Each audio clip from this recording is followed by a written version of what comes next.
que han llevado la relación conmigo, que me han dado la oportunidad de hablar aquí ante ustedes y gracias también a la casa que nos alberga. Yo voy a hablar del cuerpo, el género, lo queer. Y empezaré diciendo que la idea de que existen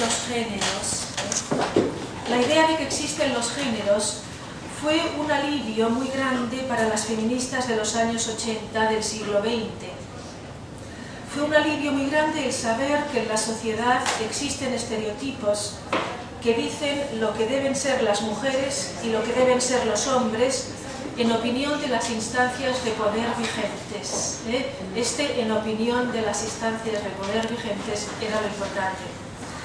Y sobre todo fue un alivio el saber que de esos estereotipos una o uno se podía liberar.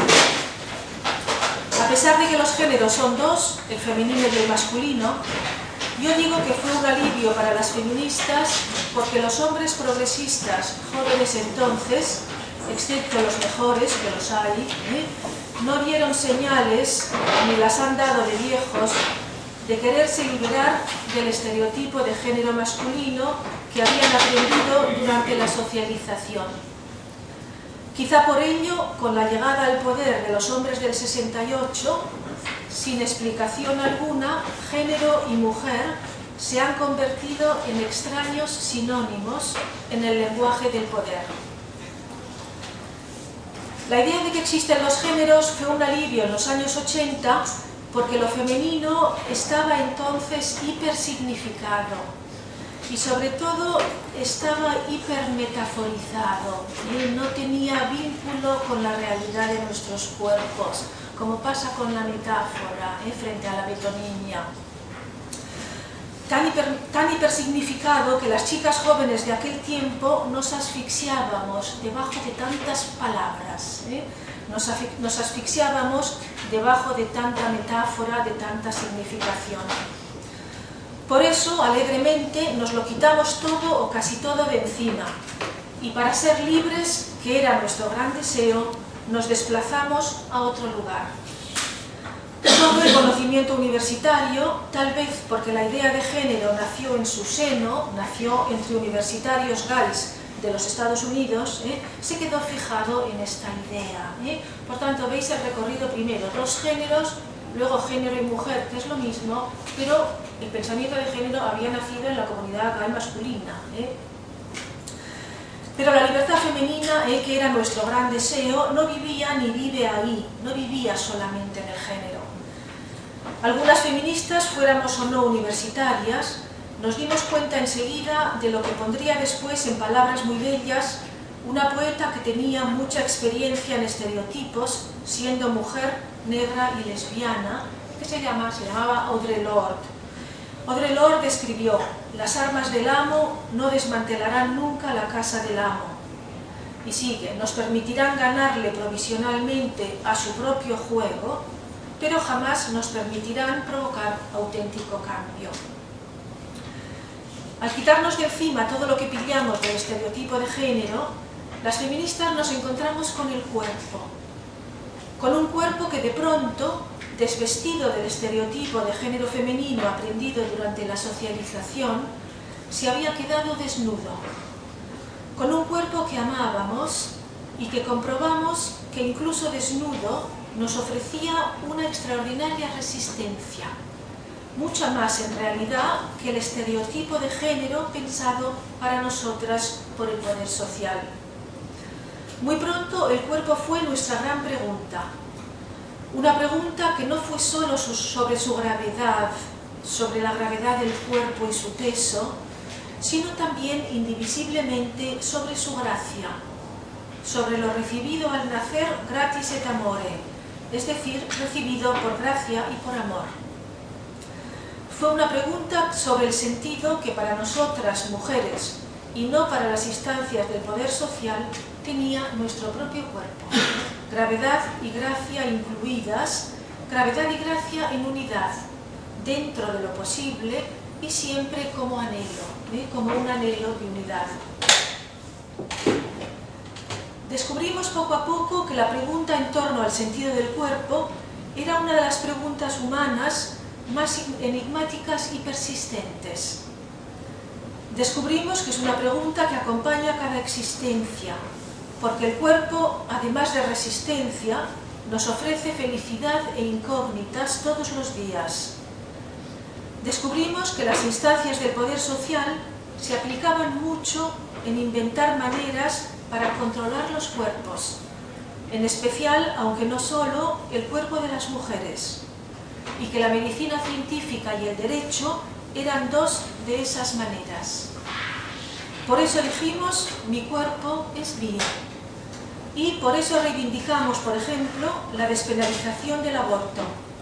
Despenalización que era y sigue siendo la manera de sacar la maternidad de la fuerza de la medicina masculina y de la ley.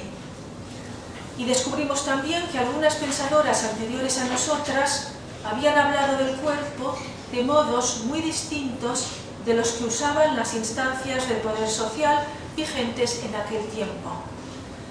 Aprendimos, por ejemplo, que María Zambrano había respondido a la pregunta humana sobre el sentido del cuerpo escribiendo en el siglo XX que el cuerpo es indispensable y que el cuerpo se obstina en ser, lo cual significa que el cuerpo es y se sale con la suya, a pesar del poder y de sus estereotipos de género.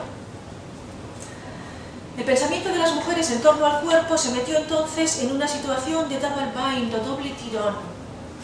Doble tirón en el que, en mi opinión, está todavía.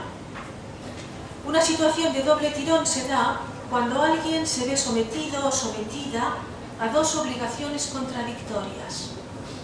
Por ejemplo, la hija de hoy, que sin que le sea ofrecida una vía de salida, es educada por su madre en lo maravilloso de la dedicación a la maternidad y a un tiempo en lo maravilloso de la dedicación al trabajo a tiempo completo.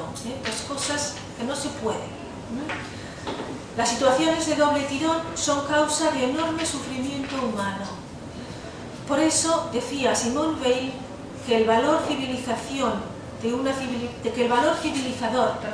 civilización lo miden las situaciones de doble tirón en las que esa civilización no pone a la gente. Un indicio de la situación de doble tirón en la que sigue estando el pensamiento de las mujeres en torno al cuerpo lo da la inquietud con la que vivimos en el presente, la persistencia de nuestra cultura en dividir el cuerpo en cuerpo y mente o en cuerpo y alma.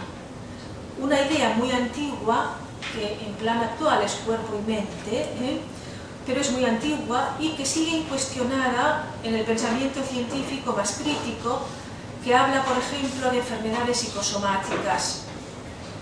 El indicio del doble tirón está en que digamos, al dividir el cuerpo en dos partes, que una de ellas se llama cuerpo, a pesar de que es difícil dividir una cosa en ella misma y otra. Cuerpo y otra cosa. La lengua nos deja mantener la contradicción para que no se nos olvide que ahí hay una pregunta, un nudo. Hay un nudo, una pregunta que persiste y seduce. El nudo de la luz está en la contradicción entre la experiencia personalmente vivida de que el cuerpo es uno e íntegro y la insistencia social en dividirlo en dos. Dos que sin previo aviso aparecen además enseguida jerárquicamente colocados al modo de una oposición binaria o antinomia del pensamiento, con una parte superior y la otra inferior, sin que sea finalmente significativo qué parte del cuerpo ocupa una posición u otra. A las feministas nos preocupó que el cuerpo estuviera en la parte inferior. Ahora vemos que da lo mismo si entras en una oposición binaria, si te dejas llevar por el pensamiento racional a la trampa que son las antinomias del pensamiento, porque están separadas de la experiencia, abstrayendo la experiencia de ser cuerpo. De esta situación de doble tirón en torno a la interpretación del cuerpo se empieza a salir, por ejemplo, cuestionando los géneros, que es la propuesta que nos reúne hoy aquí.